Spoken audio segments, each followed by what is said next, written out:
morning, students. Hope every one of you are fine. Okay, after a long gap, I too am back for the online classes. Okay.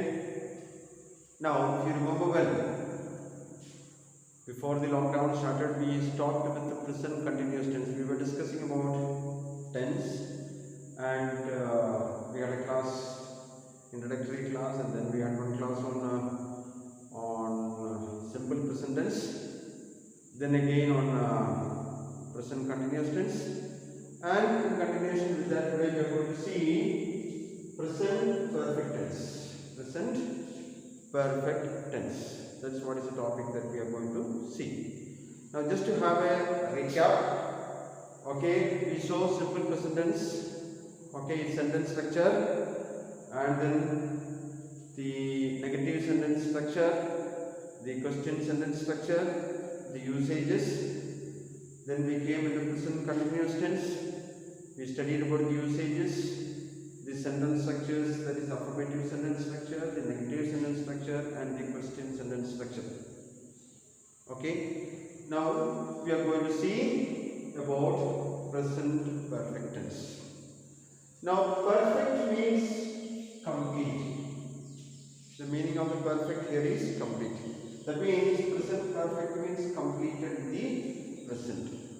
That's how we have to understand this heading or this name, present perfect tense. And when we look at the usages of this, you will understand what it actually means.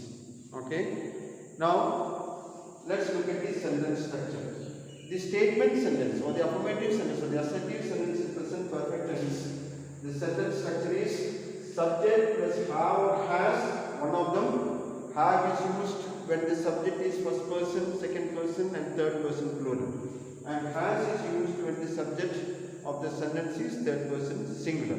Okay, I suppose you know first person singular means I, plural we, second person singular and plural you, third person singular he, she, it, and plural they. Okay, so accordingly we have to select this word, and then V3 form the verb. In the last chapter when we studied about verbs, we studied about V1, V2, V3, V4, V5. Okay, and we studied its various usages. When we studied about V3, I told you it is used in all the three perfect tenses: present perfect, past perfect, future perfect.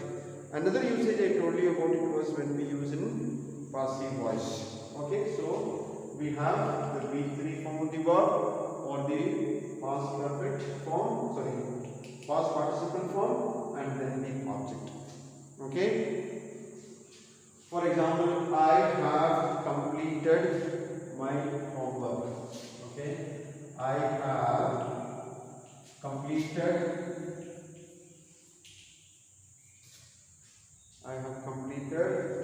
my homework. Okay, subject have V3 form, object. Subject have or has, since subject is first person singular, we have got have, V3, and object. Okay, so this is how a sentence in present perfect tense is made or constructed. Now, the question sentence, the sentence structure is have or has plus subject plus V3 form verb plus object. So, if we change this sentence now, have or has, subject I, V3 completed, object, and question mark. So, it will be have I completed my homework with the question mark. Have I completed my homework? Is that clear? Next, negative form. Okay, subject have or has like the assertive form, but a not is added between the V3 and the have or has for negative, and object. So here it is I have not. The not is added here. Okay, I have not completed my homework. I have not completed my homework. Got it? Okay. So these are the three main sentence structures. Three main sentence structures. And then the usages. Okay. I told you perfect means completed. So completed in the past but has its effect in the present. You want to talk about something, an action that completed sometime back in the past but has its effect in the present. That's where we use present perfect tense. Okay. Now for example, see your class is planning to make an excursion to go for an excursion to Taj Mahal. So the class is being discussed. Fine. As your class teacher, I am also there. So maybe your class monitor or somebody proposed, sir, let's go to Taj Mahal. And the discussion is on. Many of you like that and you are interested in going. So at that time, suppose I tell you, I have been to Taj Mahal or I have visited Taj Mahal. I have visited Taj Mahal.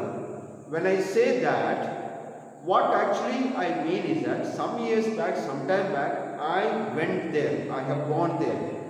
I was already there. So I know about Taj. I know how to go there. That is the present effect. That is the present effect. It happened some years back, sometime back, but has its effect in the present. So you use I have visited Taj Mahal. Now I being your class teacher, okay, heard that one of you is very badly sick. So I thought of visiting you, paying a visit to your house to see you. Now when I came, I obviously want to meet your father. So I asked you, where is your father? And you are telling me, sir, he has gone to Bangalore. He has gone to Bangalore. When I am in your house wanting to meet your father and ask you, where is your father? When you give me this response, my father has gone to Bangalore, what you are actually telling me that sometime back, maybe this morning or last evening or 2 days back, sometime back, he went to Bangalore and he is there. Now you cannot see him. Now you cannot see him. This is the most important, one of the most important usages of present perfect tense. Okay, where the action happened sometime back in the past. As a result of, because of that, some effect at the present. To talk about that, we use present perfect tense. Next, just completed actions. Some actions completed in the immediate past, that is what is the grammarians give in the different textbooks. Completed in the immediate past. No particular duration is mentioned. They only say just immediately in the past. Okay. For example, say on a Sunday afternoon at about 1 o'clock I walk into your house. You are having lunch there. So you invite me, say, come, let's have our lunch together, join us for lunch. And I say, I have just completed my lunch. Which means a few minutes back, a few hours back, or some time back, before leaving my home, I had my lunch. Fine? Now, you want to meet the principal of the school. You walk into his office.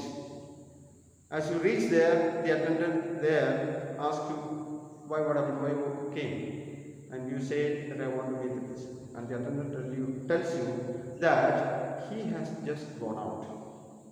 Means a few minutes back, some time back, just before you came, he has gone out. He has left the office. So to speak about an action that happens or happened in the immediate past, we use past perfect tense. Another situation started in the past but over now. For example, the last day of your schooling in the school, you finished everything and you are leaving, and somebody asked, why are you leaving? Because I have completed my schooling here. It is always just noun on this particular day. Or I have lived here for 10 years. I have lived here for 10 years. Either I am shifting from this place, or I completed my 10th year and I am beginning my 11th year. To speak about an action that started in the past and completed or over at this moment of talking. Then if ever or never, when we use these sentences, words in these sentences, have you ever lived and have you ever known him? Have you ever lived in a situation like this? Have you ever met a person like this? I have never seen a person like this. I have never been to a place like this. I have never liked a person like this. So like this, we use present perfect tense at various situations. I hope you have understood what I explained, and if you have got any doubts, kindly don't hesitate to contact me on the phone or through WhatsApp. Okay, that's all for today. Thank you.